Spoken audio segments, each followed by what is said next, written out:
BYU's offense is as complete maybe as you face with the way they can run the ball. Roberts on the outside, the tight end gives them productive stuff. How would you describe trying to curtail what that offense does? all that. They're they've done a great job. I think the offensive line's where it starts. That group is playing well together. They do a great job up front. Pass protections, run blocking, all the schematical stuff that everybody throws at them. That's where it starts to me. And then great skilled position players. The quarterback's playing well.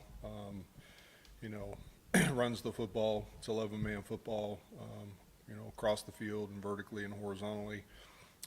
Obviously, the wideouts and tight end and tailbacks, and they've got all the pieces. So they're playing really well. Got a lot of juice. They play with a lot of energy, and it's very evident on videotape. What did you want your unit to attack the most during the bye week, and how did they handle it? Yeah, I think just recognizing. Some of the errors that we're making. Some communication things, and got a couple plays get away from us, which was obviously just kind of us. And then when you play good teams, they can expose you. So I think just trying to gear down a little bit, maybe what we're doing in the communication process, how we're doing it, and then better ways to do it. I think that's first and foremost going into this week. It's going to be a good football game. We're going to have to play, physical up front. We're going to have to play physical on the perimeter. They block you. The wideouts are tremendous blockers, the tight end. So they make you play, and that's why they're having great success, and we're going to have to match all of that. Coach, it seems like every quarterback you play at this point is a threat to run. How much week to week does it change preparing for different styles of runners? Yeah, great question. Great point, actually. They all are different in their own ways. Some quarterbacks, they run the football period. They're running plays. Some guys are, the option game's part of it. And then there's some guys that are, they scramble to run, and some guys, scramble to throw. And so all of those different things happen during the year. We've played a little bit of everything at this point.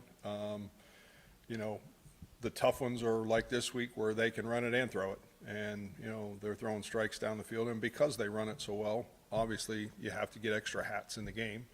And then, the play action passes become, where they try to strike you. So we're going to have to be really good. We've played all of those. They all present different problems. They all have different, styles to their game. And this week will be a little bit different than probably anybody else we've played so far. Was the focus a little different this bye week than it was the first one? And what was that defensively?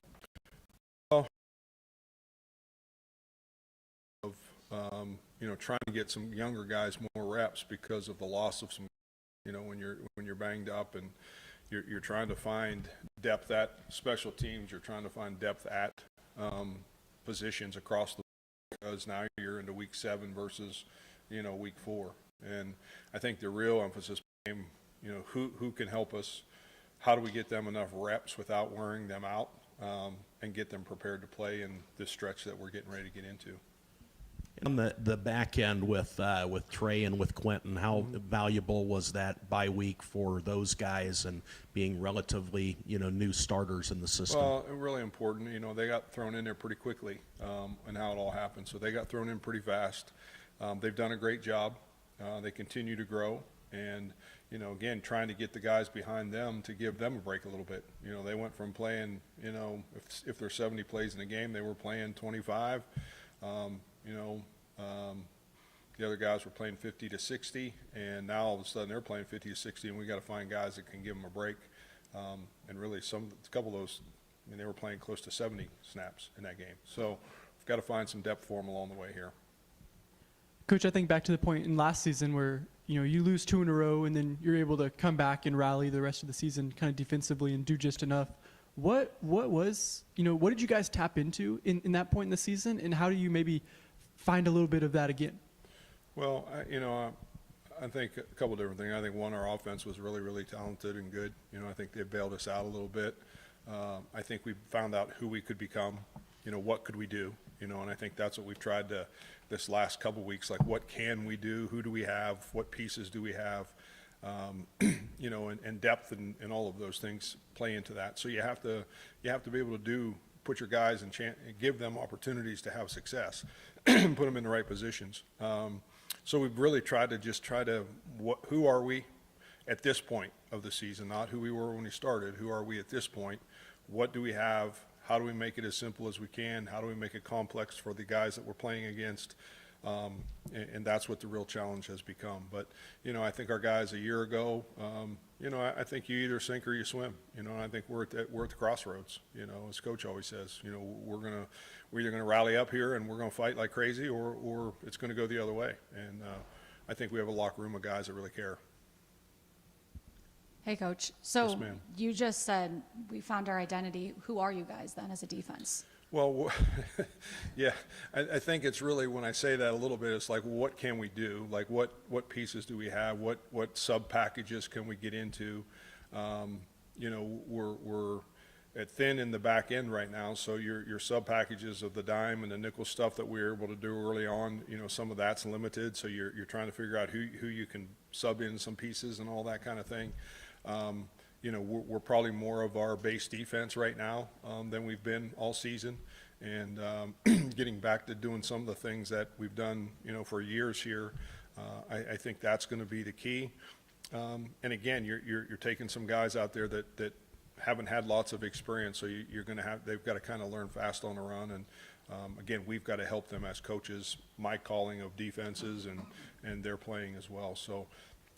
We'll see who we are here down the stretch officially, but I think is what it has done when I talk about that is, what package can you be in? How can you marry up to, the teams that are playing with 3 or 4 wideouts? We got into that a little bit of Colorado, like, what are the sub packages that you can use, and who are the pass rushers you can get on, and just finding depth and numbers, and that's what we're still sorting through. What's your key to success? I think this week, stopping the run. I mean, we're going to have to defend the run game. I mean, they're a physical football team. I mean, they fall forward for 4 yards. I mean, it's on every videotape. And they're running the ball downhill, and whether it's the quarterback, and then they put the ball on the perimeter. They got great skilled guys that run the jet sweeps, and they another form of their run plays are just the quick screens out in the flat to space, and they got wideouts that block, and it just it's all married together, and they've been in great rhythm. And we've got to be able to hold up physically and force the ball to where we can get it to where we know what's going on, and nobody's really been able to do that yet. What's your evaluation of the new look defense over these last couple of games, and did you feel like there was improvement in Colorado game versus the Cincinnati game? Yeah, I do. There was definite improvement. We let a couple plays get away from us. That was just kind of frustrating. It's not even discipline; it's just frustrating for everyone. We gave them a couple free plays, and they don't need any help. We're playing Big 12 teams that don't need any help. And I think, I was proud of the way they played in the game, to be honest with you. I think there were some times we went out there in some situations that, like, man, it didn't look real good, and our guys rallied up. So I think our locker room is in great shape. We've got to play better football, we've got to coach better football. I think our guys are excited about it. I don't ever sense this group never fighting. Like, this group has incredible resolve, and they'll show up and play. And whether the film room or on the practice field, how have you seen Jontez and Coop kind of step up as mentors or unofficial coaches? Yeah, they've just been around. Their biggest thing these last 10 days, whatever it's been since their surgeries, I think they've been trying to take care of themselves a little bit. They've been in and out of treatment, living in the training room, see them in meetings and those kind of things. They've been around a lot, but they really, I think, of just trying to get themselves back so they can at least move and walk on their own and that kind of thing. So they've been around some. In fairness, though, those guys are trying to, they've spent the last 10 days, they just had surgery, so they're trying to get themselves right. But they're always around. They've got great spirit. They're in all the meetings and player meetings and team meetings and all this kind of thing. So it's great to see them. Players love having them around. It's been tough on them, I think, because, again, just being able to get around physically is part of what they're battling. When you reach a moment that feels like a tangible crossroads, like you mentioned, what kind of energy does that produce in the locker room, and Is that different or heightened, like coming in a bye week where you kind of have to live with it for an extra week? Yeah, good question. I think it's been different about probably everywhere that I've been. I think it all depends on the leadership in the locker room. I feel great about the leadership in our locker room, even though we lost a couple of those guys. But I think there's great resolve to get this thing right. And I think as long as you have that, you have energy. If you have purpose, you know, we all want something to live for, something to hope for, and something to love. And I think our team has all three of those things. And I think as long as you have that everywhere in society, you got a shot, and we'll have a shot. Appreciate y'all. Thank you, Coach. Oh, yeah. Everybody have a good day, yeah. Appreciate y'all. Appreciate what y'all do. Appreciate you, John.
Coach Haycock talked about crossroads moments. You guys were probably at it last season, coming off 2 losses, finished the way you finished.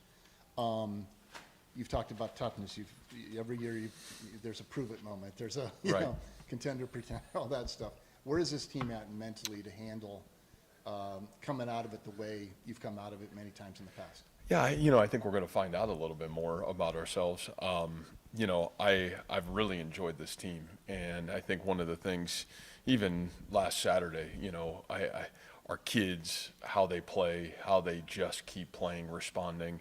I've been really proud of them. There's been never a wavering moment that I've watched this group surrender. And, I thought we had a great week, went back to work. And, there's a lot of little things, again, a lot of guys in some first time moments where now they got to be the leader and they've got to be able to lead through this journey a little bit. But, the response, at least so far, has been really rewarding to watch. And, first of all, you got a great opponent that you got to play, let alone, us taking care of ourselves and making sure, man, some of those small things that have not allowed us to win the football games the last couple of weeks, we fix and go back to work. But I think our kids have been relentless in that process. So it's been really, honestly, from my end, it's been a joy to watch these guys work. And you mentioned the opponent. They strike me as maybe as complete a team in all 3 phases that you faced. How would you describe that? I mean, they've got a kicker that hits game winners across the board. Yeah, I think you hit the word right. They're a really great team, and obviously I think I've talked about Kalani before. My respect for him. Man, if my own son could play for anybody in college football, I would want my son to play for him. I mean, that's how much I think of him and how he leads a football program and a team. And you see it. I mean, they play for each other. They play really great complementary football, and they play great team football. And so all the things that when we've been our best and when we're at our best, there's some similarities in terms of how we want to play the game. But so much respect for them. And, across the board, they're playing really good football right now. Matt, in what ways did you feel like this bye week was most productive for you guys, and do you have any updates on the injured players? Yeah, I think probably, hopefully, a little bit of that is, getting a little bit healthier. Obviously, we lost Dom early, at Colorado. I think his ability to hopefully be back, I think we'll see a little bit more as the week goes this week, but, was at least out of practice today and find out exactly how much, his availability will be to us this week. Kyle trending up, which, I think for all of us is obviously a great reward for our football team to have Kyle back. We know he's been a huge impact for our football team. Carson Hansen doing a lot better, back to full strength. We expect him to play ready to go. And then I don't know who else am I missing right now that's at least in that question mark. Anybody else that you guys would ask? Yeah, Kaijan, certainly on the practice field. I think will be, available to us, certainly back ready to go, and hopefully he can be a great asset to us as well. If not Kyle, is Chase healthy? Yeah, that's a great question, and I think we'll figure that out. I would not say he's back to 100%, but I think, at least back on the practice field. But I do feel like Kyle is in a really good spot. My expectation is Kyle will play. And what stands out to you most when watching this BYU offense on film and their quarterback? Yeah, I think the biggest thing is just the physicality across the board from all 11 players. It starts with the toughness of their quarterback. I love their running back, tough, physical football player. And then, man, you look at those 5 offensive linemen, man, those guys are really talented players, guys that played a lot of football. So I think when you start with this BYU team, you talk about physicality and their ability to run the football, and then on top of that, they've got playmakers on the perimeter. You see it in their special teams game. You see it offensively. All those guys are doing great things in all phases of the game. So they're a complete offense and can really attack you in all facets of it. Matt, how important is the line of scrimmage going to be against BYU on both sides? Oh, I mean, as big as it can be. I think the reality of it is you're playing one of the most veteran and complete O-line and D-lines that we faced this year. And so they're big, they're physical, and really they've done a great job in all the games of winning the line of scrimmage. And we're going to have to be ready to compete in those areas for sure. It really struck me watching the post game at Colorado how hard Rocco was taking his personal performance and stuff. How do you find that balance of you want him to have accountability and also him to continue to believe and all that kind of confidence? Well, I think that's the great thing about Rocco, and I think I would say our all of our leadership here, like, it means the world to us. And I don't think any of us want to put our team in a situation where we don't feel like we're doing our best. And I think that's the hard thing about a guy like Rocco. Rocco's given us every opportunity to win every game we played. And that guy puts it on his shoulders, no different than I feel like I put it on my shoulders, and Coach Haycock puts it on his shoulders, and Mouse puts it on his shoulders. You know, you want to have leaders that want to take responsibility. And unfortunately, we're probably in a world where I don't know if the leaders want to take the responsibility, but in this building, the leaders want to take responsibility and lead from the front. And so I'm way more grateful to have those kind of guys in this football program. It means we're going to work really hard to try to get things fixed. You've talked so much about detail this year. In the last 2 weeks, I think you've accounted for over half of your penalties this season. How do you go about correcting that during the bye week? Yeah, I don't know. I think those are things where, you know, a little bit of it is our guys are pressing. You know, I think a little bit of it is guys are, you know, trying to, you know, go make something happen instead of just kind of being, man, one play at a time. And that happens sometimes. And again, I think it goes back to, man, our kids care. I think there's a high-end investment. And, you know, I think those are things that we work really hard at in how we practice. And the only way I really know how to address those things is the detail in which we practice. And, you know, it's really what we've tried to sink our teeth back into is the fundamentals it takes to win football games. And again, we've been probably a hair off in how we've won games the last 2 weeks, and been really working to try to get those things corrected. But, you know, that's the nice thing is they're all correctable. Those are things that we can correct and we can control. Similar line of question. What have you seen from your team on third down in the last 2 outings? I think just 6 of 28. And how much of correcting that is being better on first and second down? Yeah, I think that's skewed, though. I think you should go look at the stats on first and second down, right? I think we've actually been probably better on first and second down the last 2 weeks. I think the hard thing is you're going for it, or you're in a lot more 4-down situations, I think, the last couple of weeks. So I think it skews those numbers. You know, and we have to be better, right? I mean, I think if you just look at the number in general, and we did obviously during the bye week, we weren't as good, you know, comparable to the first 5 games. And I think it's something we got to do a better job of. You know, some of those are penalties. Some of those are, you know, penalties have kind of hindered us. But, you know, I think that's the thing that we went into last bye week, man, we wanted to be a little bit better on first and second down, and we were. And then, you know, some of those self-inflicted wounds kind of put ourselves in some tougher situations. And like I said, we've had to be in some tougher situations just because we've been trying to be a little bit different on the plus side of the 50, because we had to play a game that's probably a little bit different than what we tried to play. So, yeah, those are all things we got to clean up. We got to be a little bit better for sure, and I think that's a great point. But, yeah, I think globally, I think our discipline and detail has probably got us more than anything. To piggyback on that, when you're across the 50 with guys trying to do, like, did it feel like you're having to make a decision like you're playing high school football with, like, when you don't have a kicker? Like, you're not playing Big 12 football at that point, to some degree, obviously. It's certainly a unique challenge, right? So I appreciate the question, and it's unique. But again, and as I told our kids, that is why they call you team, right? This is a team sport. And, you know, the reality of it is we handled it against Arizona.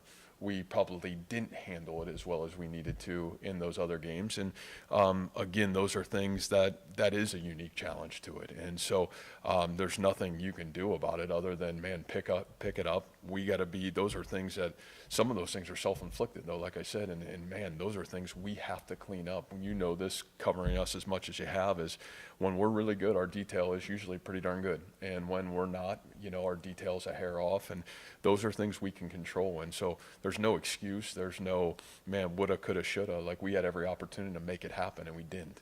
And so I think getting those things fixed are really important, no matter who's in the kicking game or what situation it is. That is team football. And so it's been a unique challenge, but that's part of it. And I think in some ways we did some really good things. In other ways, man, we needed to be better, and we just weren't. And again, you can put that on me first, and I think it's a trickle-down effect a little bit. How do you manage the bye week where regrouping, reframing is important, but also you don't want guys to wallow in 2 losses for an extra week to keep the momentum pushing in the same direction or forward? Well, I think that's where I can say what I want, and I've said this forever, right? I mean, at this point of the season, they're shutting you off. I don't care who you are or where you're at. And that's where the locker room and the leadership and the veteran leadership in that locker room has got to be about what's right. And I mean, we're living in like a reality show now in college athletics, right? It's reality show USA.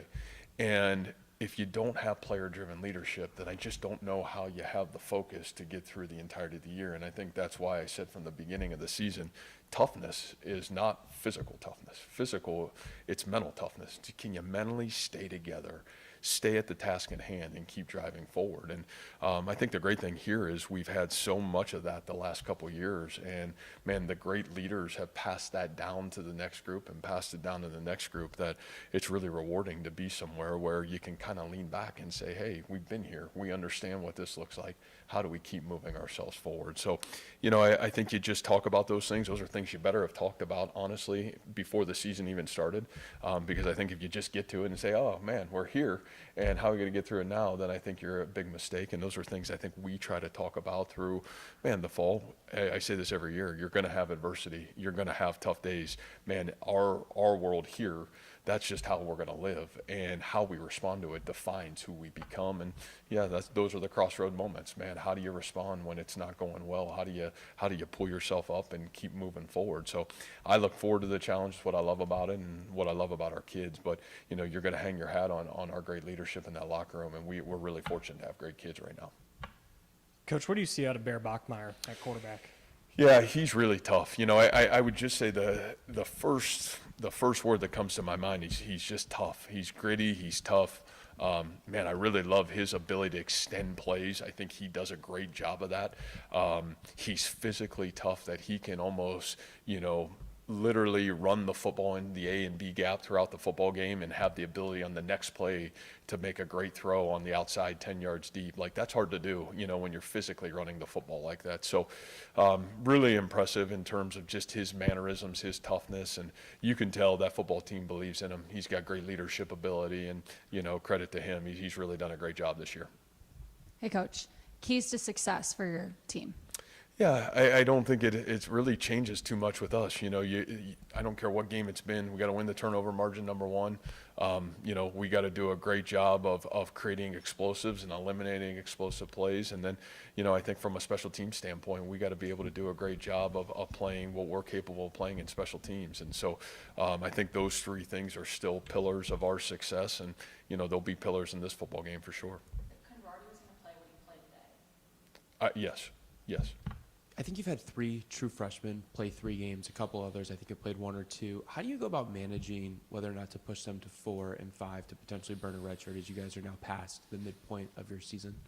Yeah, always a really good question, and always probably individually unique. I think you're always going to, and I've always said this, I'd rather play our guys too late than too early here. I just would, right? I'd rather be on the conservative side, because I know how critical an extra year can help the majority of our football players, unless we're in a situation where a young man can really get quality reps, and those reps can really count in his development and really springboard him into a great sophomore year. And so, we're in a kind of a unique spot with a bunch of those guys right now, and we'll need some guys that even haven't played yet to be able to step up for us and maybe help us here down the stretch, which we're excited about. So, I really like this freshman class. They've been really competitive. I think the thing that's been really fun for me, and even last week, was just the amount of quality competitive reps to see who is ready to help this team. And but yeah, I think each situation is certainly unique and different, and we try to handle it.